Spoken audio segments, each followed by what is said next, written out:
फिरौन तब बिल्कुल कंगाल था, दिवालिया था, कर्ज में डूबा हुआ था। कर्ज चुकाने के डर से वह घर में छिपा रहता। इसी वजह से एक एक करके लेनदार फिरौन के घर आने लगे। फिरौन बहुत चालाक और धोखेबाज था। सिर्फ धोखेबाज ही नहीं बल्कि बड़ा ठग था, इसलिए कि वह घर में रहते हुए भी दरवाजा खुला रखता था ताकि लेनदार समझे कि घर में कोई नहीं है। दिन ब दिन लेनदार वहाँ आते लेकिन फिरौन को न देखकर लौट जाते। फिरौन अकेले सोचने लगा, मैं कब तक खुद को इस तरह छिपा सकता हूँ, मुझे खुद को साबित करना ही होगा। उस समय मिस्र आर्थिक दृष्टि से दुनिया में सबसे ऊपर था। फिर फिरौन लेनदारों के डर से रात के अंधेरे में बलक से मिस्र की ओर छिपते हुए निकल पड़ा। पूरी रात सफर करने के बाद वह आखिरकार मिस्र पहुंच गया। थोड़ी दूर चलने के बाद उसकी मुलाकात उसके दोस्त हमान से हुई। हमान ने उसे देखते ही पूछा, प्रिय दोस्त, तुम यहाँ क्यों हो? तुम्हारी क्या हालत है? तब फिरौन ने कहा, दोस्त हमान, मैं बड़ी मुसीबत में हूँ। लेनदारों के डर से भागकर यहाँ आया हूँ। मैं पूरी तरह से कंगाल हूँ, चारों ओर कर्ज में डूबा हूँ। अब मुझे किसी काम की जरूरत है। तब हमान ने कहा, फिरौन, मेरी भी यही हालत है, मुझे भी किसी काम की जरूरत है। इसके बाद फिरौन और हमान काम की तलाश में निकल पड़े। थोड़ी दूर चलने के बाद वे भूख और प्यास से बेहाल हो गए। दूर से उन्होंने देखा कि एक आदमी तरबूज के खेत में तरबूज काट रहा है। फिरौन और हमान धीरे धीरे उस तरबूज के खेत के पास जाकर बोले, चाचा जान, हम बहुत भूखे हैं, क्या हमें कुछ तरबूज खाने को देंगे? यह सुनकर उस आदमी ने उन्हें तरबूज खाने दिया। दोनों ने पेट भरकर तरबूज खाया और संतुष्ट हो गए। फिर उस तरबूज के खेत के मालिक ने उनसे पूछा, मैंने तुम लोगों को पहले कभी नहीं देखा, तुम कौन हो और कहाँ से आए हो? तब फिरौन ने कहा, हम परदेसी हैं, बलक से काम की तलाश में आए हैं। तरबूज के खेत के मालिक ने सोचा कि उसे भी काम करने वालों की जरूरत है, इसलिए उसने उनसे कहा, क्या तुम मेरे पास काम करोगे? हमान ने कहा, बिल्कुल, हम काम करेंगे। तब तरबूज के खेत के मालिक ने कहा, मेरे पास काम करना है तो ईमानदारी से करना होगा, चोरी नहीं की जा सकती। फिरौन बड़ा धोखेबाज था, इसलिए उसने चालाकी से कहा, मैंने जीवन में कभी झूठ नहीं बोला और चोरी तो दूर की बात है। इस तरह चालाकी से फिरौन और उसका दोस्त हमान तरबूज के खेत के मालिक का दिल जीतकर काम पर लग गए। अगले दिन से फिरौन और हमान तरबूज लेकर बाजार जाने लगे। बाजार में तरबूज ऊंचे दाम पर बेचते और मालिक को ज्यादा मुनाफा दिखाते। इस तरह उन्होंने और भी ज्यादा मालिक का दिल जीत लिया। काफी समय बीत गया। एक दिन फिरौन ने उस खेत के मालिक से कहा, चाचा जान, आप तरबूज पीस के हिसाब से हमें बेचें, इससे आपको और ज्यादा मुनाफा होगा। खेत के मालिक ने उसकी बात मान ली। इसके बाद फिरौन अगले दिन फिर बाजार में तरबूज बेचने ले गया। वह तरबूज पीस के हिसाब से खरीदता, कभी कभी कुछ तरबूज चोरी भी करता और बाजार में तरबूज को काट कर टुकड़ों में ऊंचे दाम पर बेचता। इस तरह चालाकी से फिरौन ने बहुत पैसा कमा लिया। एक रात फिरौन ने अपने दोस्त से कहा, हमान, अगर हम सिर्फ तरबूज बेचते रहे तो जिंदगी में कुछ नहीं कर पाएंगे, हमें कुछ और करना होगा। उस समय एक अद्भुत घटना घटी।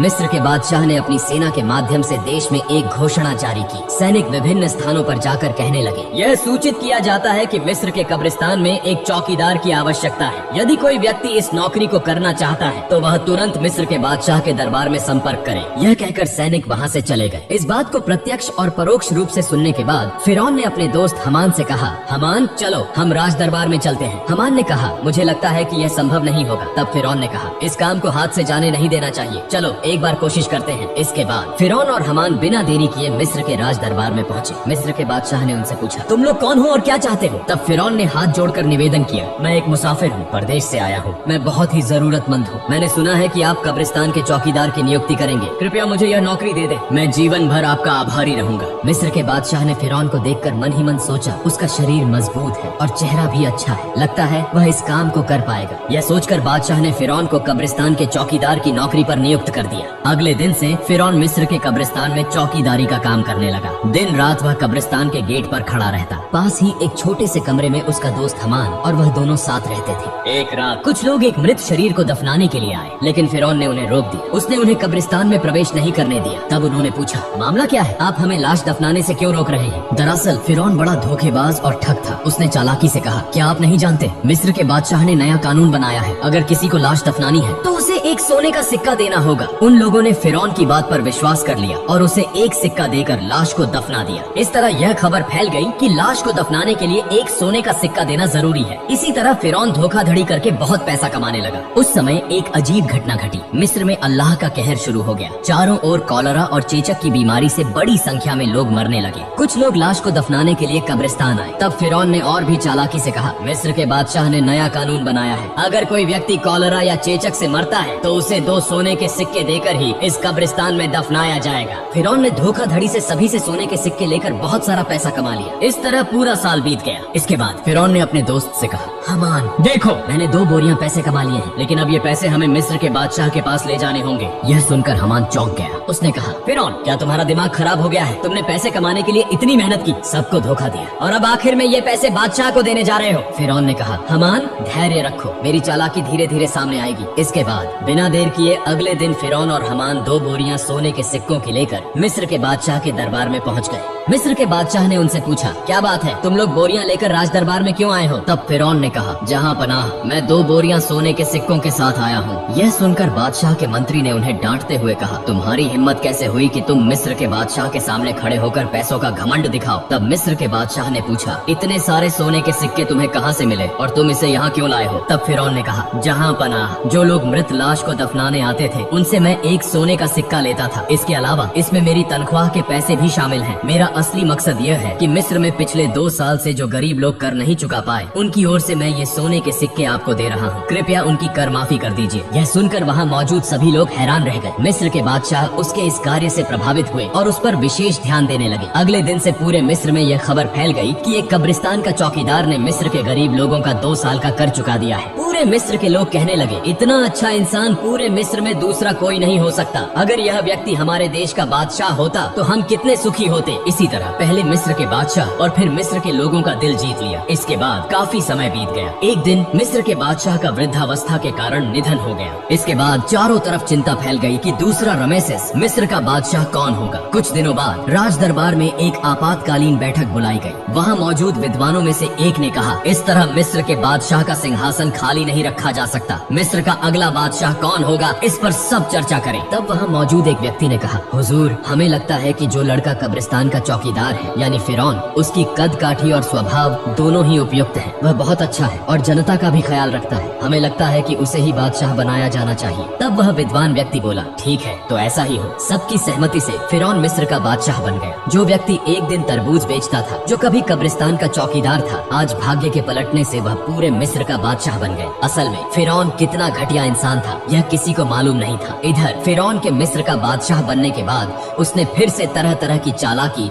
और धोखाधड़ी शुरू कर दी। उसने अपने दोस्त हामान को मंत्री बना दिया। एक दिन फिरौन राज दरबार में बैठा था। उसने अचानक घोषणा की, पिछले 1 साल में मिस्र के किसी भी व्यक्ति को कर चुकाने की जरूरत नहीं है। यह सभी कर फिरौन की ओर से माफ किए जाते हैं। यह खबर सुनकर मिस्र के गरीब लोग बहुत खुश हुए। बाद में जब वहाँ कोई और नहीं था तो हामान ने कहा, दोस्त फिरौन, अगर तुम इस तरह सारा कर माफ कर दोगे तो बादशाहत कैसे चलेगी? फिरौन ने कहा, हामान धैर्य रखो, इसके बाद मैं ऐसी चाल चलूंगा कि जीवन भर हम ही पूरे विश्व के बादशाह बने रहेंगे। ऐसी कोई ताकत नहीं होगी जो हमें हरा सके। इसके लिए योजना बनानी होगी। इस बात को कहकर वे दोनों एक एक करके चले गए। अगले दिन से पूरे मिस्र में फिरौन का नाम चर्चित होने लगा। इसी समय हामान ने फिरौन को बुलाकर कहा, मित्र फिरौन, अगर तुम जीवन भर बादशाह बने रहना चाहते हो तो तुम्हें कुछ काम अवश्य करने होंगे। तब फिरौन ने पूछा, वो काम क्या है? इसके बाद हामान ने एक एक करके सब कुछ बताया। फिर फिरौन ने राज दरबार में एक आपातकालीन बैठक का आयोजन किया। फिरौन ने कहा, आज से पूरे मिस्र में कोई शिक्षा व्यवस्था नहीं होगी। सभी पाठशालाएं बंद कर दी जाएंगी। फिरौन ने शाही फरमान जारी किया, मिस्र के किसी व्यक्ति को शिक्षा लेने और देने की अनुमति नहीं होगी। यदि कोई इस आदेश का उल्लंघन करता है तो उसे मौत की सजा दी जाएगी। पूरे मिस्र में जो लोग छोटे छोटे पत्थरों की मूर्तियां बनाकर पूजा करते थे, उन्हें आदेश दिया गया कि वे उन मूर्तियों को तोड़कर केवल फिरौन की मूर्ति की पूजा करें। इस प्रकार थोड़े ही समय में फिरौन के डर से लोगों ने पढ़ाई लिखाई बंद कर दी और पूरे मिस्र के लोग अल्लाह को भूलकर अज्ञानी और अंधविश्वासी बन गए। लोग पूरी तरह से जानवरों की तरह व्यवहार करने लगे।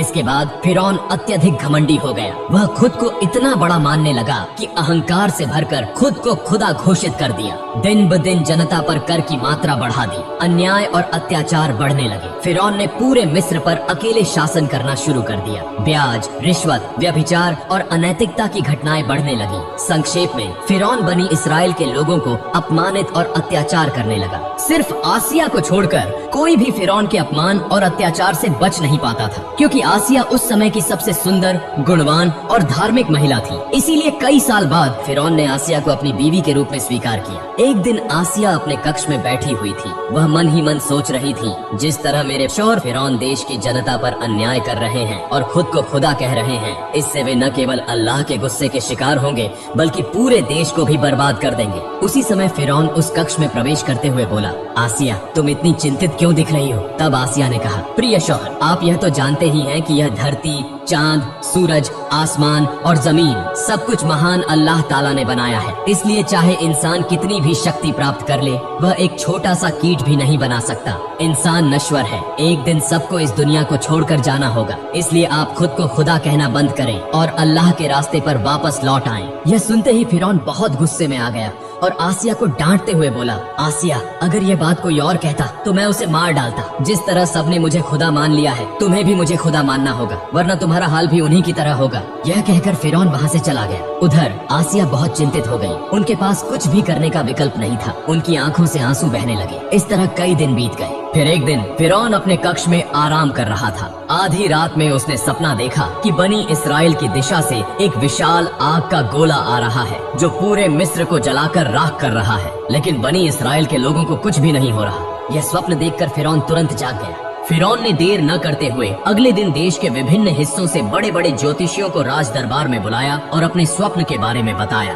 फिरौन के इस स्वप्न का ताबीर करते हुए ज्योतिषियों में से एक ने कहा, जहाँपना, आप नाराज न हो, भविष्य में हम आपकी मृत्यु देखते हैं। आप बहुत अधिक समय तक मिस्र के बादशाह नहीं रह पाएंगे। आपकी शक्ति पूरी तरह नष्ट हो जाएगी। यह सुनकर फिरौन बहुत गुस्से में आ गया और ज्योतिषी को डांटते हुए बोला, क्या कह रहे हो? मुझे शक्ति से बेदखल करने वाली कोई ताकत है क्या? तब ज्योतिषी ने कहा, बनी इसराइल में से एक लड़का जिसका नाम मूसा है, आपकी शक्ति समाप्त कर देगा। यह कहकर वे वहाँ से चले गए। कुछ दिन बाद फिरौन ने हमान से कहा, मिस्र के हर घर में यदि कोई लड़का बच्चा हो तो तुम अपनी सेना लेकर उसे मार डालो। फिरौन के आदेश पर हमान अपनी सेना के साथ मिस्र के हर घर में घुसकर बेटों को मारने लगा। तफसीरकारों के अनुसार इस तरह लगभग 80,000 बेटों की हत्या करने के बाद फिरौन ने फिर से मिस्र के सबसे बड़े ज्योतिषियों को गणना करने के लिए बुलाया। फिर ज्योतिषियों ने कहा, जहाँपना, हम गणना करके देख रहे हैं, आपके द्वारा मारे गए लड़कों में मूसा नामक लड़का नहीं है। फिरौन ने कहा, अच्छे से गणना करो। इस बार ज्योतिषियों ने कहा, जहाँपना, हम गणना करके देख रहे हैं, चाहे आप उसे मारने की कितनी भी कोशिश करें, आप उसे मार नहीं सकते। मूसा नामक यह लड़का आपकी शक्ति को नष्ट कर देगा और वह लड़का अब बच्चा है। यह सुनते ही फिरौन और गुस्से में आ गया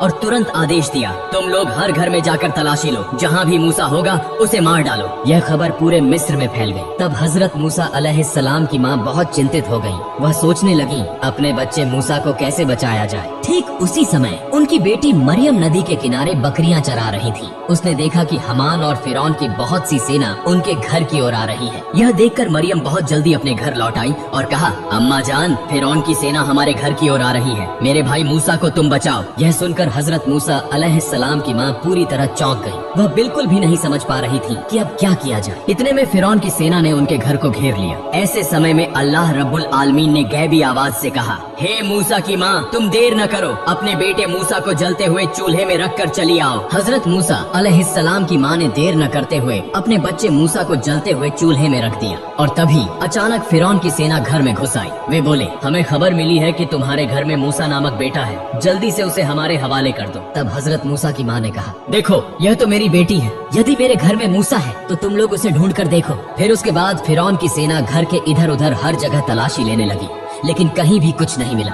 आखिरकार वे सभी वहाँ से चले गए। फिर हजरत मूसा अलैहिस्सलाम की माँ रोते रोते उस जलते हुए चूल्हे के पास गई और देखा कि हजरत मूसा अलैहिस्सलाम जीवित हैं और उसी जलते हुए आग में खेल रहे हैं। अल्लाह की कृपा से हजरत मूसा अलैहिस्सलाम का एक बाल भी आग में नहीं जल गया। तब हजरत मूसा अलैहिस्सलाम की माँ ने अल्लाह का शुक्र अदा किया और कहा, हे अल्लाह, तुम सभी शक्तियों के मालिक हो, तुम्हारी सारी प्रशंसा है। अल्लाह, तुमने मेरे बेटे मूसा को बचाया। इसके बाद हजरत मूसा अलैहिस्सलाम की माँ ने उसी रात एक सपना देखा। अल्लाह रब्बुल आलमीन कह रहे थे, तुम एक लकड़ी का संदूक तैयार करो और हजरत मूसा अलैहिस्सलाम को उस संदूक में रखकर नील नदी में बहा दो। इस बीच अल्लाह रब्बुल आलमीन ने हजरत जिब्राइल अलैहिस्सलाम को बुलाया और कहा, हे जिब्राइल, तुम जाओ और मूसा अलैहिस्सलाम की माँ की मदद करो। यह आदेश पाकर हजरत जिब्राइल अलैहिस्सलाम अलैहिस्सलाम मूसा नबी के घर की ओर चल पड़े। सुबह हजरत मूसा अलैहिस्सलाम की माँ अपने घर के सामने बहुत चिंता में बैठी हुई थी। उसी समय देखा कि एक दरवेश उनके घर आया।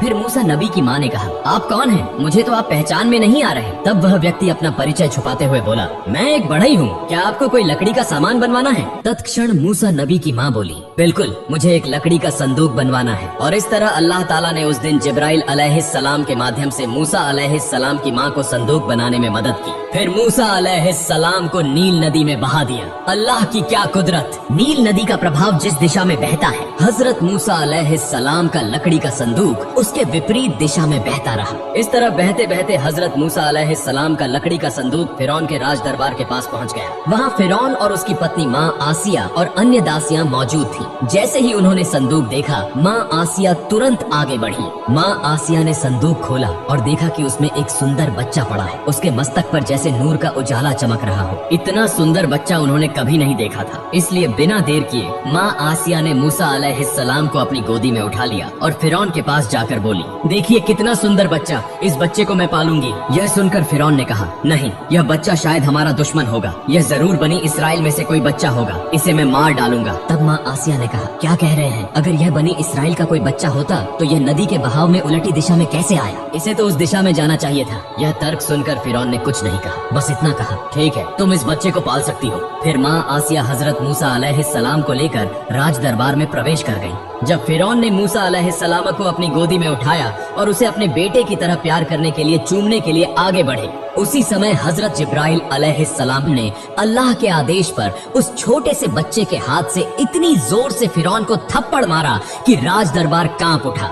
ऐसा लगा जैसे भूकंप शुरू हो गया हो। तब फिरौन के मन में संदेह उत्पन्न हुआ। वह मन ही मन सोचने लगे, यह बच्चा निश्चित रूप से सामान्य बच्चा नहीं है, इसे परखना होगा। फिर फिरौन ने एक व्यक्ति से कहा, जाओ थोड़ा सा सोना लाओ और उसके साथ आग भी ले आओ, इस बच्चे को परखते हैं। यह सुनकर वहाँ उपस्थित सभी लोग हैरान रह गए। जब वह व्यक्ति सोना और आग लेकर आया, उसी समय अल्लाह रब्बुल आलमीन ने हजरत जिब्राइल अलैहिस्सलाम के माध्यम से हजरत मूसा अलैहिस्सलाम का हाथ आग की ओर घुमा दिया और हजरत मूसा अलैहिस्सलाम चीखते हुए रोने लगे। तब माँ आसिया बोली, आप जैसे कठोर हृदय और निर्दयी इस दुनिया में और कोई नहीं होगा। इस छोटे से बच्चे को क्या आग और सोने का कोई अंतर पता है? इसके बाद फिरौन के मन का संदेह दूर हो गया और इस प्रकार हजरत मूसा अलैहिस्सलाम फिरौन के घर में ही बड़े होने लगे। प्रिय दर्शक, आज का वीडियो यहीं समाप्त होता है। अगर आपको अगले पार्ट सुनना है तो कमेंट कीजिए। अस्सलामु अलैकुम। सभी लोग खुश रहे।